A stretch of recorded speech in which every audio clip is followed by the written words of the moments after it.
In the next couple of lessons, we're going to talk about the SOLIDWORKS shell feature. Shell feature is what you use when you create a part and you want to give it a consistent thin wall. Let's start by opening the part called bottle.sldprt. If you look at the feature manager for this part, it's got several familiar features, and it also has a split line and a dome. We'll take a look at what those are, and then the final feature is the shell. A bottle is made from a type of molding process called blow molding. This is where a die is formed around the cavity for the bottle, and then a nozzle comes down and blows gas into a piece of molten plastic that causes it to expand into the shape of the bottle. This is a rather oversimplified version of blow molding, but it will serve for our purposes here. In this case, we're not worried too much about draft, but we do want to get a consistent wall thickness, or in some cases, a wall thickness on the part which might be thicker in some places than in others.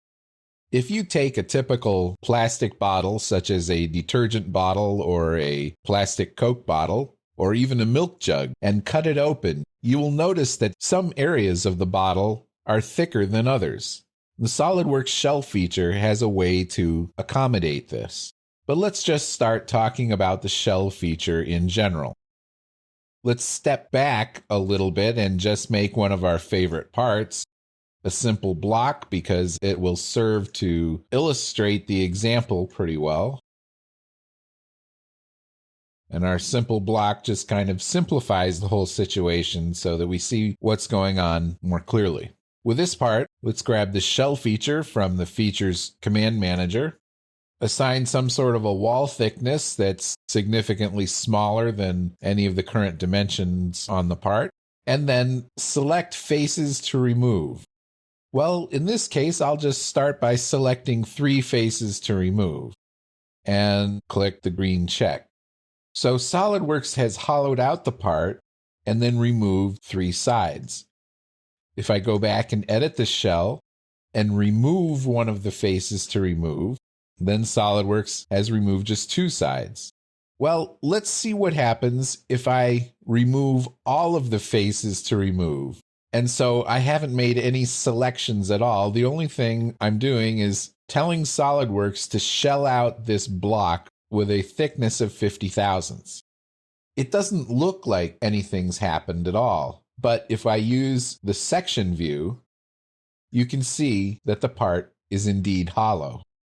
If I escape this with the red X and then use the display style to look at the part in a wireframe view, you can see that the part is indeed hollow.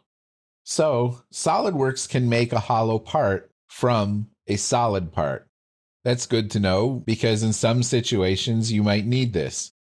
This type of part that's hollow with nothing but air inside of it is made in 2 situations in the plastics manufacturing world. One would be gas assist injection mold, and the other would be roto molding. Okay, so let's put the shading back on the part and revisit the shell.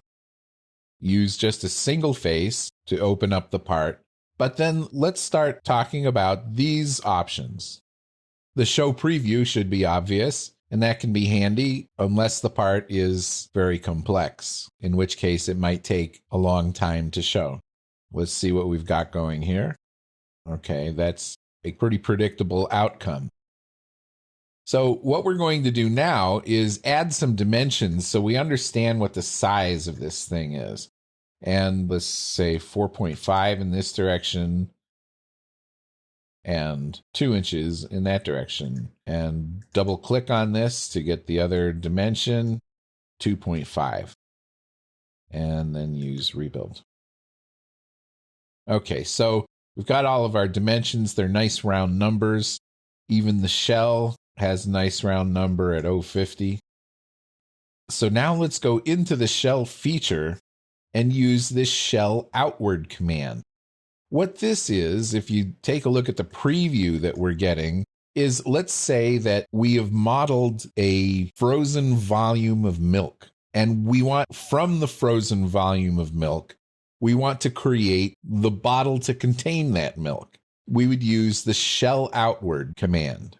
And if I click the green check, we'll notice that this side that should have been 4.5 is now 4.6, because if we look on the inside edge is actually 4.5. So SOLIDWORKS has added material to the outside to make the shell rather than taking material out of the inside. That's what the shell outward option is all about. Let's turn that off. Now let's use the multi-thickness settings. The best way to use multi-thickness is to enter in a value first and then select the faces that you want to have that thickness. If you select the faces first, then you will have to go around and assign a thickness for each face. So you can get an idea with the preview. What's going on here is that there are some faces that are going to have the standard 0.50 thickness and some faces that are going to have 1/4 of an inch thickness. And let's use the green check to see if we're getting what we expect here. We can take a look at this with section view. Yes, this is what we'd expect using the multi-thickness settings. So let's go back and take another look at that. Multi-thickness settings, several faces selected, and a single thickness is given. Let's change the thickness of one of these faces. Selecting it again deselects it, and then reselecting it, I can make this a 0.5 thickness. So now I have 3 different thicknesses going on: the 0.50 thickness, the 1/4 inch thickness, and the 1/2 inch thickness. So now let's see how all of this relates to our plastic bottle. I'm going to use Control Tab to flip over to our Open Documents list and select the bottle. And if we roll this back just to see how it was modeled, I'll click on the Revolve Thin and use Rollback. Okay, so we start from a block of material and then cut away the top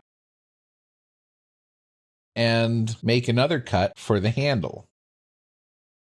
Now, this cut had to be made from a special plane, and the plane was made using the 2 edges of the original block.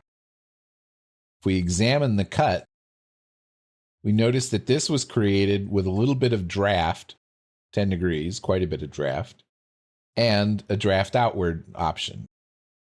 You can see what the preview does. So the way this part is intended to be placed in the mold is like this, where the plane 1 is the parting plane for the mold. And then everything else is fillets to round out the bottle.